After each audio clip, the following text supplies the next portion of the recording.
जगन्नाथपुरी मंदिर। उड़ीसा का जगन्नाथपुरी मंदिर भगवान श्री कृष्ण का मंदिर है। अगर आपको ना पता हो तो मैं आपको बता दूं कि चारों धाम में से एक धाम है ये मंदिर।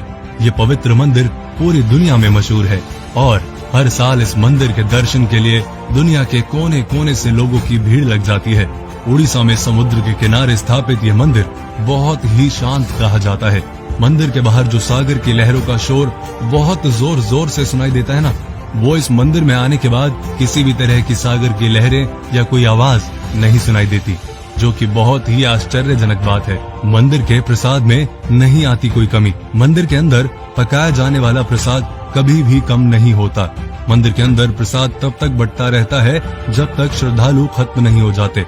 यहाँ डेली हजारों और लाखों की संख्या में श्रद्धालु आते हैं, जिनके लिए डेली लंगर लगाया जाता है। इस लंगर में भी कभी कोई कमी नहीं आती, जिसका कारण है इस मंदिर की रसोई में छिपा रहस्य। दरअसल इस मंदिर में प्रसाद पकाने के लिए 7 किस्म के बर्तनों को एक साथ पकाने के लिए रखा जाता है। लेकिन हैरान करने वाली बात ये है कि इसमें सबसे ऊपर रखे हुए बर्तन में प्रसाद सबसे पहले पकता है, फिर उसके नीचे रखे बर्तन में। भगवान को चढ़ाने वाला महाप्रसाद को बनाने के लिए 500 रसोइये, 300 उनके सहायक यानी 800 लोग काम करते हैं। शिखर का झंडा बहता है उल्टी दिशा में। जगन्नाथ मंदिर एक लौता ऐसा मंदिर है जिसके शिखर पर लगे झंडे को डेली बदल दिया जाता है। इस मंदिर की ये मान्यता है कि यदि एक दिन भी इसका झंडा नहीं बदला जाएगा तो ये मंदिर 18 साल के लिए बंद हो जाएगा। इसीलिए मंदिर का पुजारी डेली इस झंडे को इतनी ऊंचाई पर चढ़कर बदल देता है। लेकिन सबसे हैरान कर देने वाली बात जानते हैं आप क्या है? कि ये झंडा हमेशा आने वाली हवा के विपरीत दिशा में बहता है, जिसका रहस्य आज तक किसी को नहीं पता लग पाया। शिखर पर लगे झंडे के साथ एक सुदर्शन चक्र लगाया गया है, जिसे हर दिशा से देखने पर उसका मुंह आपको आपकी तरफ ही दिखाई देगा। इस मंदिर की एक और बात हैरान करने वाली है कि इस मंदिर की इमारत की कोई छाया नहीं है। मंदिर के खजाने का रहस्य 34 साल बाद 2018 में उड़ीसा हाई कोर्ट की परमिशन से 16 लोगों की टीम इस मंदिर के खजाने की जांच करने के लिए आई थी, जिसके 2 महीने बाद इस खजाने के कमरे की चाबी खो गई, जिसका पता आज तक नहीं चल पाया।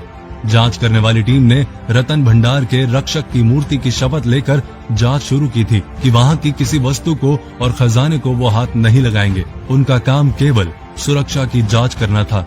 इस मंदिर के बारे में ये भी कहा जाता है कि इस मंदिर का निर्माण 7वीं सदी में किया गया था। अब तक ये मंदिर 3 बार टूट चुका है।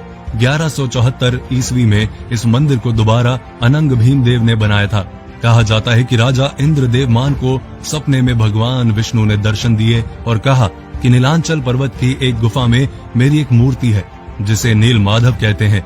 उस मूर्ति के लिए एक मंदिर बनवाकर स्थापित कर दो। जिसके बाद राजा के सेवक नील माधव की मूर्ति को एक कबीले से चुरा लाए जो इस मूर्ति की पूजा करते थे। लेकिन मूर्ति चुराने के कारण नील माधव की मूर्ति नाराज होकर वापस चली गई और राजा से वचन देकर गई कि वो वापस जरूर आएंगे, लेकिन पहले वो उनके लिए मंदिर बनवाए। राजा ने मंदिर बनाया और भगवान विष्णु से आने की विनती की। भगवान विष्णु ने कहा कि पहले समुद्र में द्वारिका से तैर कर आ रहे पेड़ का बड़ा टुकड़ा उठा कर लाओ और उससे मेरी मूर्ति बनाओ।